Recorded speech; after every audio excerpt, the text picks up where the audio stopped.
The silence in that room was heavier than any argument we'd ever had. A thick blanket woven from unspoken accusations and my ex-husband's smug satisfaction. They were all there, my in-laws, my own parents, even my sister who had always been his loudest cheerleader. And then there was Mark, my ex, looking impossibly pleased with himself, his arm casually draped around the woman he'd left me for, who was now, apparently, the family's new golden child. The air crackled with anticipation, a forced joviality that felt like sandpaper on my soul. They had decided, with a unanimous chilling consensus, that my part in this family narrative was over. I was the inconvenient past, neatly packed away and forgotten. They were ushering in the new chapter, the one where I was a ghost at my own life's wake. It had been months since the divorce, months of trying to rebuild from the wreckage Mark had so callously left behind. Financially precarious, emotionally raw, I'd expected sympathy, at least from my own family. But they had sided with him, blinded by his charm and the sheer inconvenience of my distress. My mother, who always preached about family unity, had declared it best for everyone, which in her language meant best for Mark and least disruptive to her social calendar. My sister Sarah, whose own marriage was a picture of polite misery, saw in Mark's decisive action a twisted form of strength she envied. My parents, bless their hearts, were probably just relieved it was over, and they wouldn't have to deal with the drama anymore. So when Mark's lawyer sent out the notice for the final property division meeting, it was framed as a casual family gathering, a civilized end to an unfortunate chapter. I was expected to attend, to sign away whatever meager assets remained, and then fade back into obscurity. Mark had always been adept at manipulating perceptions. He was the charming son-in-law, the successful businessman, the pillar of the community. I was the quiet wife, the one who supported him, who smoothed over his rough edges, who absorbed his frustrations. When the abuse, the insidious, soul-crushing kind that leaves no visible scars but erodes you from the inside out, became unbearable, and I finally found the strength to leave, he spun a tale of my instability and emotional outbursts. My family, eager to believe the simpler narrative, the one that didn't tarnish the perfect image of their chosen son-in-law, bought it hook, line, and sinker. They offered me platitudes and a few tearful hugs, but no real support. They didn't want to see the cracks in Mark's facade. It was easier to believe I was the problem. And so, here I was at the oak table in my former marital home, now Mark's sole domain, surrounded by the people who had implicitly condoned his actions by their silence and their eager embrace of his new life. The air was thick with forced pleasantries. Mark's new partner, a woman half my age with a vacant smile and eyes that darted nervously, sat beside him, a living testament to his victory. My parents offered strained smiles, my mother dabbing her eyes with a lace handkerchief, though I suspected it was more for show than genuine sorrow. Sarah, predictably, was beaming, her gaze fixed on Mark as if he held the secrets to her own happiness. I felt a cold detachment settling over me, a weary resignation. I was here to be dismissed, to be officially erased. The lawyer, a man whose face I barely registered, began droning through legal jargon. Mark caught my eye, a subtle triumphant smirk playing on his lips. He knew he had one. He had successfully framed me as the villain, the one who had caused the disruption, the one who was now being magnanimously allowed to finalize the proceedings. He was the wronged party, the victim of my supposed meltdown. My own family, by their presence and their expectant silence, were the jury, and the verdict had already been delivered. Then my father, who had been unusually quiet, cleared his throat. He wasn't a man of many words, and his presence here felt like a concession, a silent acknowledgement of the uncomfortable truth that had driven me away. He'd always had a quiet strength, a steady gaze that saw more than he let on. He'd never approved of Mark, not really.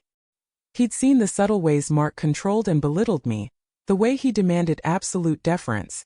But he was a man of peace, and my mother was a woman of social obligation. My father had always been caught in the middle.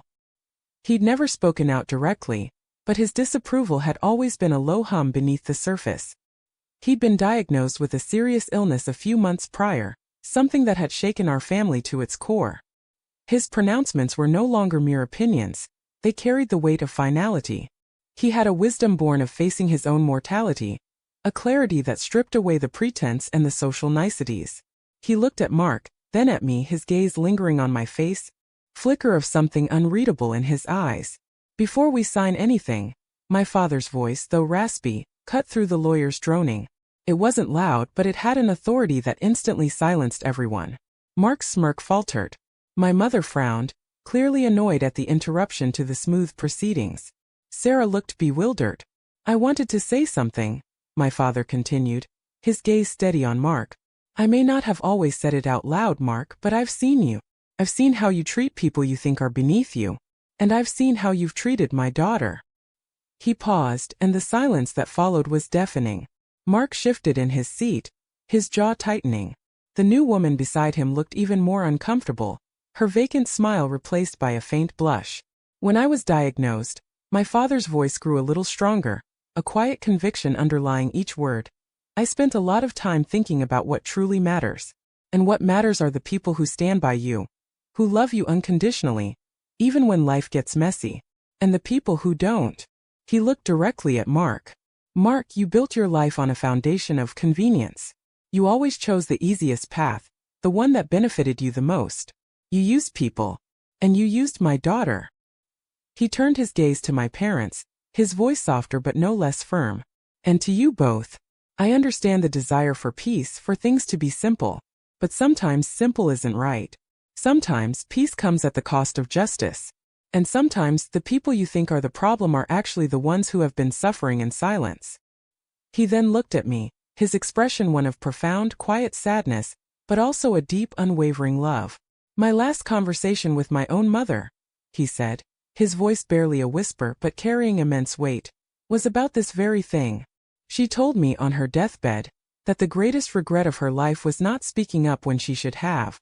She said silence when injustice is happening is a form of complicity, and that the greatest legacy we can leave is not wealth or status, but the courage to stand for what is right, even when it's hard. He took a slow breath. My last words to her were that I understood, and that I wouldn't make the same mistake. I promised her I'd always try to be the person who spoke up. He looked back at Mark, his eyes holding a depth of disappointment that Mark had clearly never encountered before. So Mark, he concluded, his voice returning to its previous quiet strength, as you move forward, remember that the people who truly matter are those who have shown their character not in times of ease, but in times of hardship. And those who abandon those who love them, or who allow others to be broken, will find themselves very alone in the end. Even when surrounded by a crowd. The effect was immediate and palpable. Mark's face had gone pale, his smugness vanishing as if wiped clean. He looked genuinely shaken, a rare vulnerability flickering across his features. My new sister-in-law looked mortified, her gaze fixed on the table. My mother's handkerchief was forgotten, her face a mask of shock and dawning realization. Sarah's beaming smile had evaporated, replaced by a confused frown. The lawyer, for the first time, looked truly engaged, his professional facade cracking slightly. There was no further discussion of property. Mark for once was speechless. The air that had felt so thick with Mark's victory now felt charged with something else entirely. A profound, uncomfortable awareness. My parents looked at me with a new, bewildered respect, as if they were seeing me for the first time, not as the difficult ex-wife, but as someone whose father had just spoken a terrible, undeniable truth. We left the house shortly after, the legal papers and signed. The drive home was silent, but it was a different kind of silence now. It wasn't the stifling silence of exclusion, but the quiet hum of contemplation.